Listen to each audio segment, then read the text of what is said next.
que quiero que tengamos claro es que del permiso ordinario del cuenta ajena inicial en el que vamos a centrarnos, tenemos una serie de premisas, una serie de requisitos previos que tenemos que conocer y que son comunes a todos los permisos de trabajo. En la pantalla vais a ver 5 apartados que vamos a ir hablando y desgranando poco a poco. En primer lugar, veis que pone comparecencia del empresario legitimado para solicitar la autorización de trabajo, ¿de acuerdo? Lo vais a encontrar en la disposición adicional tercera de la ley, y es que, a diferencia de lo que vosotros hacéis en la contratación de una persona española, que es simplemente un número de afiliación y un número de alta y ir a la tesorería o hacerlo por el sistema red, y que cualquier autorizador de red, que no hace falta que sea ni una persona con poder ni el director de recursos humanos, sino que simplemente el autorizado de red o cualquiera de vosotros en la tesorería, puede dar de alta a un trabajador español. La diferencia fundamental para la contratación de un extranjero es que vamos a necesitar de una comparecencia del empresario, ¿de acuerdo? ¿Ha visto alguien en la cola a Mancio Ortega? No, no lo ha visto. Aunque la ley está pensando en el representante legal, en el administrador único de una sociedad limitada, que nos exige que vayamos allí personalmente, a bien hacer la cola o bien a acudir a nuestra cita previa, la realidad de las empresas es que hay un responsable de recursos humanos que es el que está especializado en estas operaciones, o un jefe de departamento, o un director financiero, que es el que tiene la representación de la empresa. ¿De acuerdo? Entonces, si no va el administrador o el presidente del consejo o el administrador único, podemos hacer que vaya el representante de la empresa, bien de recursos humanos, bien director financiero. Pero lo que se requiere es que tenga un poder y que ese poder esté perfectamente registrado en el registro mercantil, y que con ese registro acreditemos además la relación laboral que tenemos con la empresa, y eso es lo que nos legitima para presentar la documentación, ¿de acuerdo? Sin hacer esto, sin que comparezca esta persona, no se inadmitirían a trámite la solicitud, ¿de acuerdo?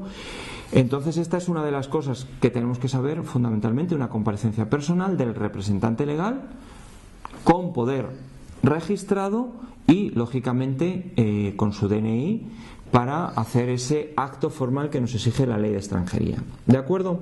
La segunda cosa que tenemos que saber, importantísima, y más ahora en el contexto de crisis que tenemos en España, es que existe una figura que es la Situación Nacional de Empleo. La Situación Nacional de Empleo, pues es una figura que tenemos que interpretar conforme a la realidad. Es decir, la Ley 4/2000, la Ley de Extranjería del año 2000, nace en una época que no hay crisis económica, se aplicaba la Situación Nacional de Empleo, y este concepto jurídico indeterminado sirve para abrir o cerrar el grifo en función de las necesidades de mano de obra que tenga el país. Es decir, que durante un tiempo, en los tiempos de bonanza, se publicaban unos catálogos en los que quedaba prácticamente liberalizado muchos servicios, por ejemplo informática, por ejemplo empleados de hogar, todo el tema de la construcción, medicina, sanidad. Con la llegada de la crisis no ha hecho falta modificar la ley de extranjería, simplemente se ha ido modificando ese catálogo, se ha ido cerrando el catálogo, de tal manera que, bueno, pues prácticamente los profesionales que nos dedicamos a esto, pues ya ni siquiera nos ocupamos de consultar el boletín donde se publica trimestralmente este catálogo de ocupaciones. ¿Por qué? Pues porque sabemos que las plazas ahora mismo son 0.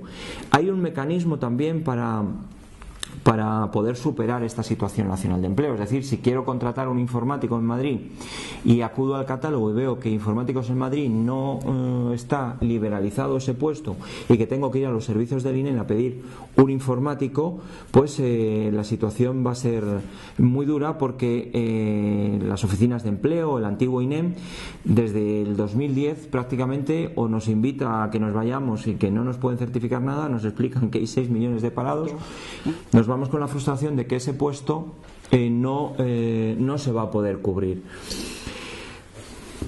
Vamos a ver luego que ante el vaciamiento de este catálogo, ante la imposibilidad de que el INE nos certifique que este puesto de trabajo quede libre, la única vía que nos queda para superar la situación nacional de empleo es que contratemos o un nacional de Chile o de Perú, porque existe convenio con Chile y con Perú, para que estos nacionales no tengan que pasar por este filtro de la situación nacional de empleo, o aprendernos muy bien el artículo 40 de la Ley de Extranjería. Aprendérnoslo muy bien, y quiero subrayar y remarcar lo más importante de este apartado segundo sería artículo 40 de la Ley de Extranjería. ¿Por qué? Es una lista larga, pero que os puedo resumir en 2 líneas: personal de confianza y personal apoderado, personal cualificado que tenga poder, ¿de acuerdo? Es decir, que aquellas personas cualificadas o aquellas personas que tengan un poder de representación de la empresa, aunque sea un poder muy específico y muy determinado para una cuenta concreta, y ese poder incluso otorgado ad hoc para ese caso concreto, esa contratación concreta, sí que nos va a abrir la puerta para superar la situación nacional de empleo. ¿De acuerdo? Entonces, a modo de conclusión, el apartado segundo, lo más importante, y ante la imposibilidad de superar la situación nacional de empleo por la vía del catálogo o por la vía de la certificación de la Oficina de Empleo, el mensaje que quiero haceros llegar es artículo 40 de la ley, muy importante. ¿De acuerdo? Lo siguiente que tenemos que saber es, y sería el tercer apartado que veis en la pantalla, la presentación personal en los registros competentes. Es decir, unimos el requisito 1, la comparecencia personal del legitimado por parte de la empresa, con el requisito número 3, que es la presentación en los registros competentes. Hace un tiempo era muy sencillo, era en la delegación o subdelegación del gobierno de la provincia donde se vaya a iniciar la relación laboral. De un tiempo a esta parte, con la potenciación de la unidad de grandes empresas que tiene un ámbito nacional, o con el traspaso de competencias en permisos iniciales a la Generalitat de Cataluña, pues la cosa se empieza a complicar.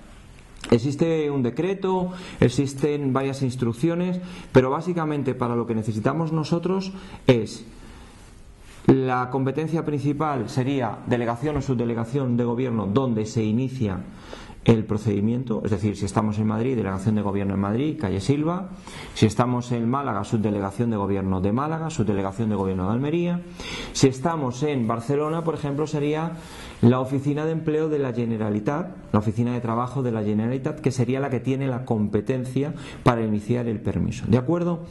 Y no quiero olvidarme la unidad de grandes empresas y colectivos estratégicos, que como sabéis tiene la sede en Madrid, en la Plaza de la Remonta, y que tiene competencia para toda España para determinados supuestos de grandes empresas, que ya veremos en unidades más adelante, y para aquellos colectivos estratégicos, como por ejemplo empresas pequeñitas. Pueden ser empresas multinacionales que tienen aquí una pequeña oficina de representación, pero que mundialmente son muy importantes, o que son importantes y relevantes a efectos de interés estratégico para España. Y os puedo poner casos, por ejemplo, energías renovables, energía solar, tratamiento de aguas, biotecnología, biosanitario, cualquier sector de información de la telecomunicación es considerado estratégico, y cada vez la idea es que cada vez hemos pasado de un números o de una lista casi con números clausus a un números apertus. Entonces la última reforma de la ley 14/2013, la ley de emprendedores, deja abierto cualquier campo, y cualquier empresa, por pequeña que sea, si es de un sector considerado estratégico para España, podría acceder a esta unidad de grandes empresas, que también, y uniendo con el punto segundo, no tendría que pasar el filtro de la situación nacional de empleo. Con lo cual tenéis que tener claro el mensaje: son 3 tipos de registros a nivel provincial: delegación o subdelegación de gobierno. Cuando tenemos traspasadas las competencias, y actualmente solamente la Generalitat de Cataluña sería competente para permisos iniciales; y por último la unidad de grandes empresas con ámbito en toda España para esas grandes empresas o para esos colectivos estratégicos. ¿De acuerdo? Pasamos al punto cuarto de esta misma diapositiva. El punto cuarto es una llamada de atención, es decir, cosas que tenemos que saber. Inadmisión a trámite de cualquier solicitud si detectan que el extranjero está ilegal en España. Es decir, cualquier extranjero que lleve más de 3 meses o que ha entrado como turista, ese directivo brasileño que está de director financiero, que llega y que por error o por necesidad del trabajo supera esos 3 meses, quedaría en una situación irregular. Si esto lo detectan, pueden inadmitirnos a trámite la solicitud. ¿De acuerdo? ¿Cómo se detecta esto? Examen del pasaporte, ¿de acuerdo? Si en el pasaporte detectan que el señor puede estar en España y presumen que está en España, nos inadmitirían a trámite la solicitud. Otra forma que tienen de detectarlo es que este señor se haya empadronado, también consultan el padrón, y otra forma es que haya obtenido la tarjeta sanitaria o que haya tenido un alta en seguridad social en alguna vez, ¿vale? Esos son los 3 mecanismos de control básicos que tiene la administración: pasaporte, padrón y tarjeta sanitaria. Sobre todo antes de la reforma de la ley sanitaria, en el que el extranjero con el mero empadronamiento tenía acceso a la sanidad pública, era muy frecuente que el extranjero, por el boca a boca, porque se lo decía su amigo o su vecino, se empadronaba y ese padrón le daba una información a la administración para inadmitir a trámite la solicitud. ¿De acuerdo? No controlan, por ejemplo, tarjetas de crédito, no controlan hoteles, no controlan cuentas de no residentes o cuentas bancarias, ¿de acuerdo? Es decir, que hay unos mecanismos en los que, digamos, pueden presumir que está el extranjero ilegalmente en España y seríamos inadmitidos a trámites esa solicitud, y hay otros en el que, a pesar de que estemos en España, incluso en esa situación irregular, pues no van a ser controlados, ¿de acuerdo? En todo caso, vosotros como profesionales siempre tenéis que examinar el pasaporte y ver que si el pasaporte tiene más de 3 meses o se detecta que hay una estancia en España de más de 3 meses, ese pasaporte no va a ser válido y corremos un riesgo alto de inadmisión a trámite. ¿De acuerdo? El quinto punto tiene mucha relación con el anterior, es decir, que se modificó expresamente la ley de extranjería, modifica determinadas leyes, por ejemplo, la ley de protección de datos, la ley de régimen local, precisamente para que la administración de extranjería tenga acceso al padrón municipal y tenga acceso a determinados ficheros para ver efectivamente si se está en España en esta situación irregular. Tenemos, por tanto, antes de hablar con las empresas o con el extranjero al que estamos dando servicios, contarle estos requisitos previos. Si pasamos estos requisitos previos, estaremos preparados para poder iniciar un permiso de trabajo. ¿De acuerdo?